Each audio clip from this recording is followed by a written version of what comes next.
السلام عليكم ورحمة الله وبركاته.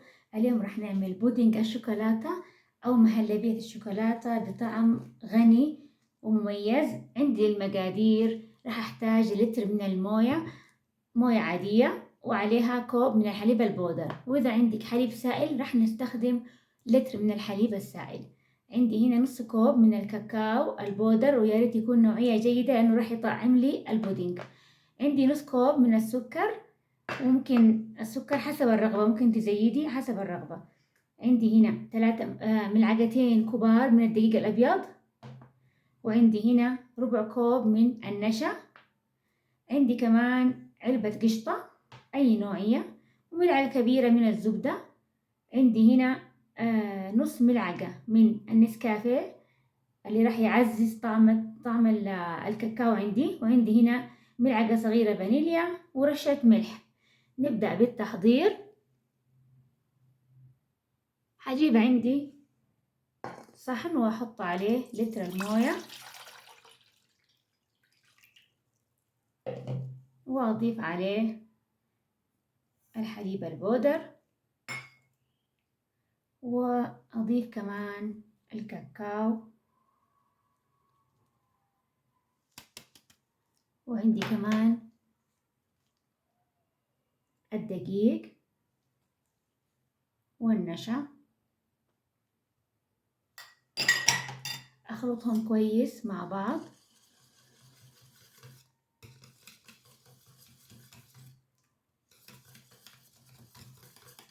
لين ما تختلط كل المكونات عندي مع بعض بالطريقة هذه.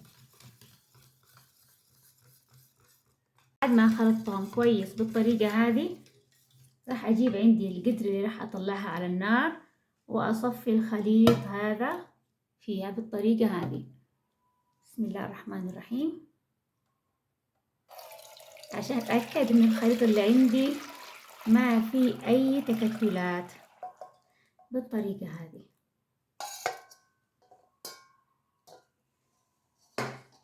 هضيف عندي الآن السكر،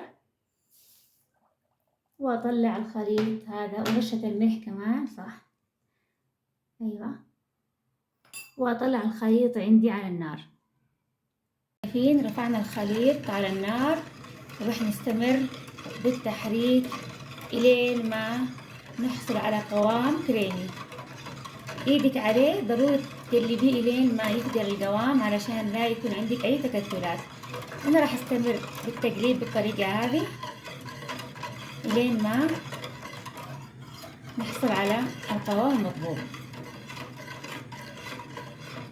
أول ما نحس إنه الخليط بدأ يسخن معايا، راح أضيف عليه نص الملعقة اللي عندنا من النسكافيه، وأحرك علشان تبدأ تذوب معايا، وأكمل تقليب إلين ما تكون الوصفة عندنا جاهزة.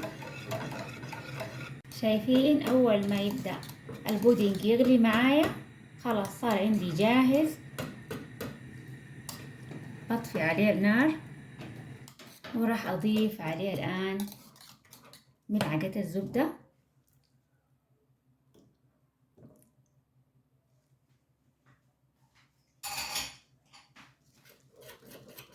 وأحرك لين ما تذوب الزبدة اللي عندي، وحضيف كمان علبة القشطة،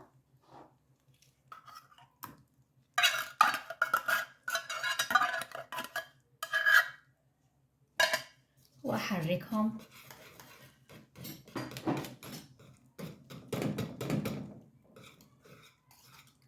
جربوا وصفتي هذه الوصفة المعتمدة عندي، طعمها جدا غني ومميز.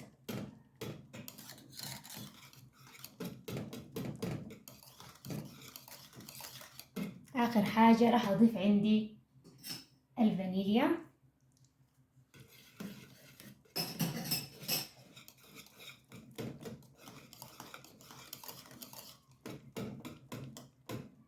البودنج عندنا صار جاهز. وعندي هنا كاسات أو أي صحون عندك نسكب فيها خليط البودنج، ونزينه بأي شيء تحبي. يعني هنا عندي متوفر جوز الهند، وعندي حبيبات شوكولاتة، ممكن زينيه بكريمة وحبيبات الشوكولاتة، ممكن شوكولاتة بيضة وشوكولاتة سودا حسب الرغبة. راح أعبي الكاسات هذه عندي بخليط البودنج. بسم الله.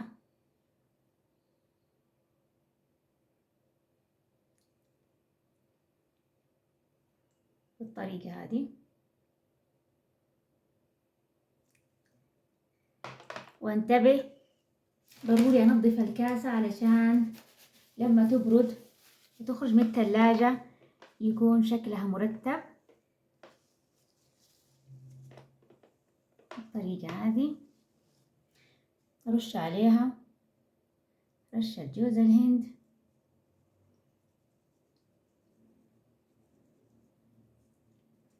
وأحط لها شوكولاتة بالوسط بالطريقة هذه. راح أكمل كل الكمية بنفس الطريقة. بودنج الشوكولاتة صار عندي جاهز، شايفين؟ أدخلهم الثلاجة لين ما يجمدوا ونقدمهم مع بعض. بودنج الشوكولاتة بعد ما جمد عندنا في الثلاجة وصار زي ما انتم شايفين. يا جماعة ما راح أقول لكم شكله وريحته وطعمه يجنن. تعالوا شوفوا قوامه من الداخل، شايفين؟ كريمي لذيذ. أتمنى إنكم تجربوا وصفتي. اللي يعرف طبعا طعم الدنيت راح يشك إنه هذا دنيت إذا ما هو داري إنه هو عمله في البيت. يعني يعني طعمه جدا جدا، ما راح أقول لكم، ضروري تجربوا الوصفة. أتمنى إنه وصفتي اليوم تكون عجبتكم. وصفة سهلة ولذيذة ومقاديرها جدا مضبوطة. لا تنسوا إذا عجبكم الفيديو تعملوا لايك وتنشروا فيديوهاتي عند أصدقائكم علشان تكبر قناتي. أحبكم في الله، أستودعكم الله في أمان الله. مع السلامة.